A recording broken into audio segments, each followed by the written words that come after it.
So I have a fun story that just shows you the times that we are living in and how just overall right that the Republican Party has just ran to, like the far right, and just how like this stuff is just so normalized now within large sections of the base, like just open Nazism and white supremacy. Like, look how big Nick Fuentes is now and how much he's blowing up. Like, comparing the far right and the far left, it's not even close. All right, the far right is straight up Nazis, and the right doesn't even know what the left or far left is and what they actually want for you. All right, like it is night and day, and like they called Kamala Harris a fucking communist, man. Like what are we doing? What Kamala Harris is center right. I'm sorry. She is center right, just like majority of the Democratic Party. Republicans would be mind blown if they found out that like the likes of Bernie Sanders or AOC in an actual like a worldview of politics, they're like center left politicians. Ilhan Omar, like all these people are center left.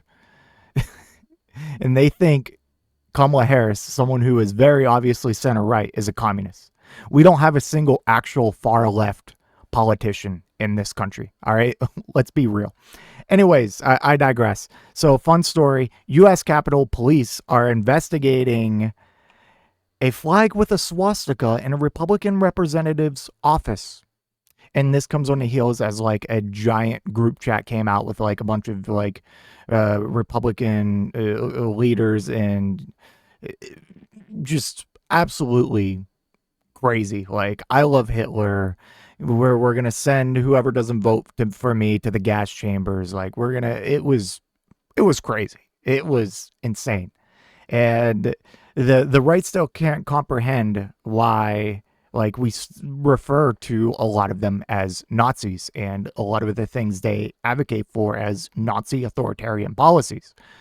Anyways, let's read this article. We're going to look at the picture that was found here in a second, or taken, I should say.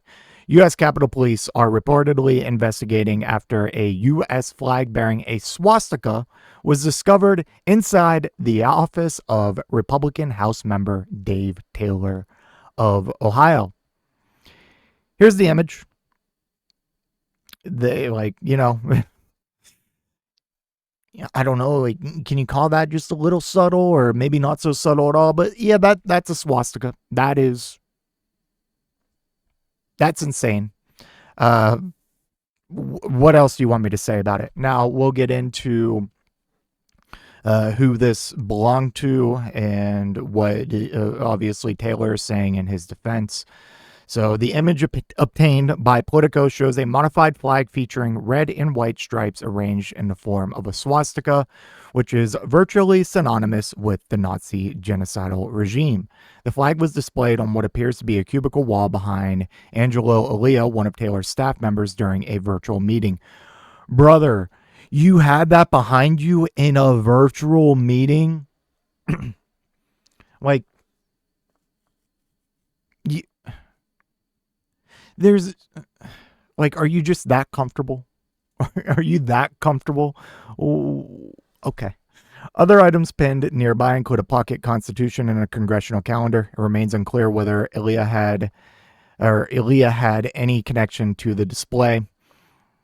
It's so funny, like how like these far right people who are like literally Nazis, but still like have this weird obsession with the Constitution that they just can't help but to violate and advocate for violating at every waking moment. I'm aware of an image that appears to depict a vile and deeply inappropriate symbol near an employee in my office, Taylor said in a statement to the Cincinnati Enquirer. The content of the image does not reflect the values or standards of this office. My staff, well, brother, it was your staff that put it there.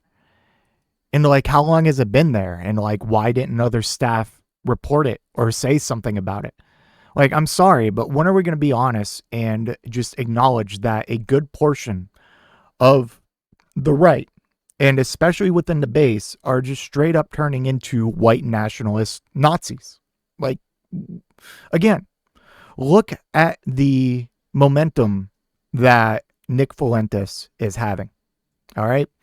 And of course, we could go into popular right wing figures for days. And again, when you look at the far right compared to the far left, let's take like the most far left figure within our within like the mainstream media, and that would be Hassan. And Hassan by no means is even like he's far left, but like, and he has, I guess, communist sympathies or whatever you want to say.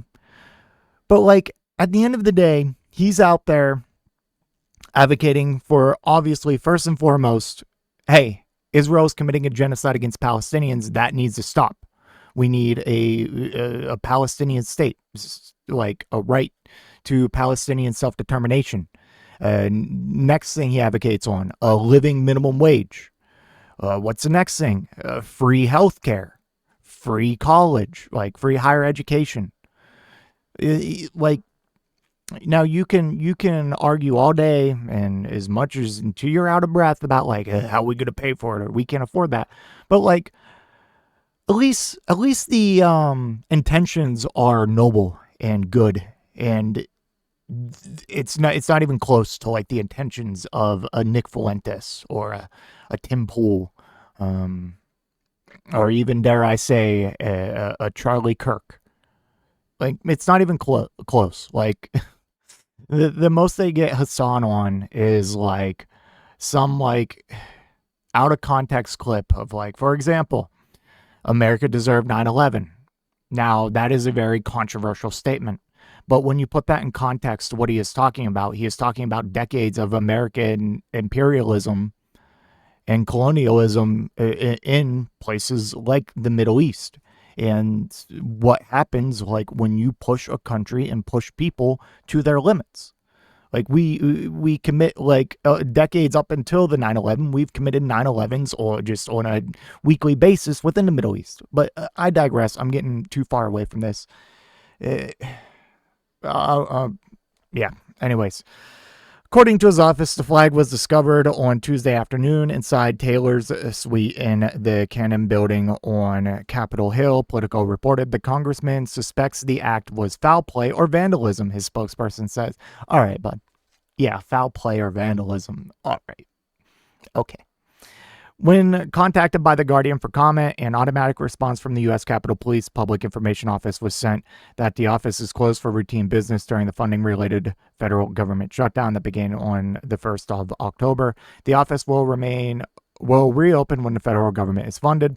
The discovery follows a report from Politico published on Tuesday detailing a Telegram chat in which young Republican leaders exchanged racist comments and slurs, mocked the Holocaust, and expressed admiration for Nazi ruler Adolf Hitler.